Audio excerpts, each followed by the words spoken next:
اللهم صل على محمد وعلى آل محمد كما صليت على إبراهيم وعلى آل إبراهيم إنك حميد مجيد اللهم بارك على محمد وعلى آل محمد كما باركت على إبراهيم وعلى آل إبراهيم إنك حميد مجيد الحمد لله وحده الصلاة والسلام على من لا نبي بعده السلام عليكم ورحمة الله وبركاته।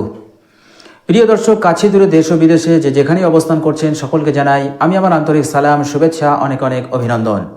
প্রিয় দর্শক, আপনাদের মধ্যে অনেক ভাই ও বোন এমন আছেন যেনারা আল্লাহ সুবহানাহু ওয়া তাআলার কাছে দোয়া করেন কিন্তু কোনো ফল পান না। অনেকেই আছেন খুব দোয়া করেন কিন্তু কোনো ফায়দা উপকার আপনারা দেখতে পান না। কোনো ভাই ও বোন আল্লাহর কাছে দোয়া করলেন, হে আল্লাহ আমাকে বিপদ হতে মুক্তি দিন, কিন্তু সে বিপদ হতে মুক্তি পেল না।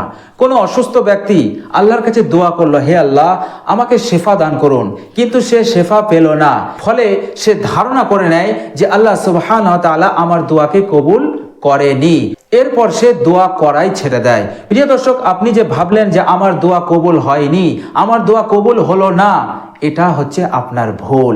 বিশ্বনবী সাল্লাল্লাহু আলাইহি সাল্লামের হাদিস বলছে আপনি ভুল করলেন। আপনি যে বলছেন যে আমার দোয়া কবুল হলো না, এটা হচ্ছে ভুল। আপনার দোয়া কবুল হয়েছে, আপনার অজান্তে কবুল হয়েছে, আপনি সেটা বুঝতে পারেননি। বিশ্বনবী সাল্লাল্লাহু আলাইহি সাল্লামের একটি হাদিস আমি আপনাদের সামনে বলবো, যে হাদিসে আল্লাহ নবী সাল্লাল্লাহু আলাইহি সাল্লাম বলেছেন যে একজন মুসলমানের দোয়া আল্লাহ সুবহানাহু ওয়া তাআলা কিভাবে কবুল করেন। বিশ্বনবী সাল্লাল্লাহু আলাইহি সাল্লাম বলেছেন, মা আলাল আরদি মুসলিমুন, এই পৃথিবীর বুকে, এই জমিনের বুকে এমন কোন মুসলমান নেই যার দোয়াকে, যার প্রার্থনাকে আল্লাহ পাক কবুল করেন না। আল্লাহ পাক অবশ্যই কবুল করেন। তো প্রিয় দর্শক, আজকের ভিডিওতে প্রত্যেক মুসলমানের দোয়াকে কিভাবে কবুল করেন সেটা আমি আপনাদেরকে বলবো। এই হাদিসটা শোনার পর আপনার মধ্যে দোয়া করার প্রবণতা বেড়ে যাবে, আর দোয়া করার প্রতি যে একটা অনীহা সৃষ্টি হয়ে গেছিল সেটাও দূর হয়ে যাবে ইনশাআল্লাহ। তো প্রিয় দর্শক, চলুন আমরা জেনে নেই আল্লাহ সুবহানাহু ওয়া তাআলা একজন মুসলমানের দোয়াকে কিভাবে কবুল করেন। প্রিয় দর্শক, সর্বপ্রথম আমাদেরকে জানতে হবে দোয়া কি। আল্লাহর নবী সাল্লাল্লাহু আলাইহি সাল্লাম বলেছেন, বর্ণনাকারী হযরত আনাস ইবনে মালিক রাদিয়াল্লাহু তাআলা আনহু, তিরমিজি শরীফের হাদিস, হাদিস নাম্বার 3371। বিশ্বনবী সাল্লাল্লাহু আলাইহি সাল্লাম বলছেন, আদ-দুআউ মুখুল ইবাদাহ, দোয়া হচ্ছে ইবাদতের মগজ।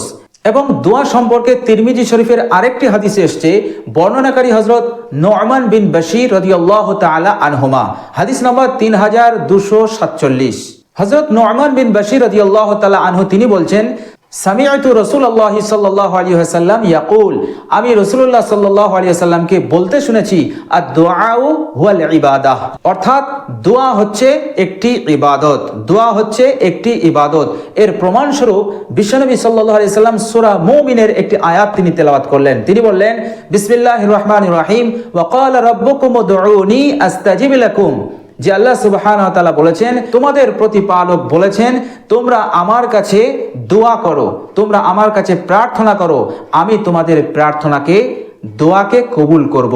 ওয়া ক্বালা রাব্বুকুম উদউনি আস্তাজিব লাকুম, তারপরে তিনি বললেন, ইন্নাল্লাযীনা ইস্তাকবিরুনা আন ইবাদাতি, আর যারা এই ইবাদত হতে অহংকার করবে, দোয়া করবে না, দোয়ার প্রতি অনীহা প্রকাশ করবে, দোয়া ছেড়ে দেবে, যারা এমনটা করবে, সায়াদখুলুনা জাহান্নামা দাখিরিন, সে অতি সত্বর জাহান্নামে দাখিল হবে। সুতরাং বোঝা যাচ্ছে যে দোয়া না করাটা অহংকারের আলামত। তো প্রিয় দর্শক, কখনোই ভাববেন না যে আমার দোয়া কবুল হয়নি আর আপনি দোয়া করা ছেড়ে দেবেন এবং দোয়ার প্রতি অনীহা প্রকাশ করবেন, এমনটা কখনোই করবেন না। প্রিয় দর্শক, এবার চলুন আল্লাহ সুবহানাহু ওয়া তাআলা প্রত্যেক মুসলমানের দোয়াকে কিভাবে কবুল করেন। প্রিয় দর্শক, তিরমিজি শরীফের হাদিস, হাদিস নাম্বার 3583, বর্ণনাকারী হযরত উবাদা ইবনে সামিত রাদিয়াল্লাহু তাআলা আনহু, তিনি বলছেন, আন্না রাসূলুল্লাহ সাল্লাল্লাহু আলাইহি ওয়াসাল্লাম ক্বাল, রাসূলুল্লাহ সাল্লাল্লাহু আলাইহি ওয়াসাল্লাম বলেছেন, মা আলাল আরদি মুসলিমুন ইয়াদউ আল্লাহ তাআলা বিদাওয়াতিন, এই পৃথিবীর বুকে, এই জমিনের বুকে এমন কোন বিচরণশীল মুসলিম নেই যার দোয়াকে আল্লাহ সুবহানাহু ওয়া তাআলা কবুল করেন না। অর্থাৎ আল্লাহ সুবহানাহু ওয়া তাআলা প্রত্যেক মুসলমানের দোয়াকে তিনি কবুল করে নেন। কিভাবে কবুল করেন? আল্লাহর নবী সাল্লাল্লাহু আলাইহি সাল্লাম বলছেন, ইল্লা আতাহুল্লাহু ইয়াহা, আল্লাহর নবী সাল্লাল্লাহু আলাইহি সাল্লাম বলছেন, হয় সেই মুসলিমের দোয়াকে তৎক্ষণাৎ আল্লাহ পাক কবুল করে নেন এবং সাথে সাথে সে যা চেয়েছে সেটা দিয়ে দেন।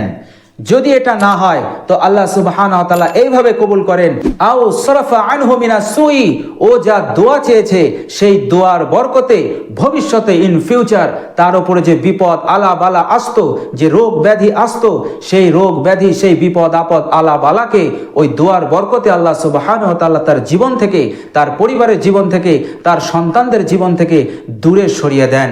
বলুন সুবহানাল্লাহ। অথবা আল্লাহ সুবহানাহু ওয়া তাআলা সেই বান্দা যা দোয়া চেয়েছে সেই দোয়া পরিমাণ নিয়ামত, সেই দোয়া পরিমাণ সওয়াব আল্লাহ সুবহানাহু ওয়া তাআলা জমা করে রেখে দেন। কাল কিয়ামতে আল্লাহ সুবহানাহু ওয়া তাআলা তার দোয়াকৃত প্রতিদান নিয়ামত সওয়াবকে আল্লাহ সুবহানাহু ওয়া তাআলা তার হাতে দিয়ে দেবেন।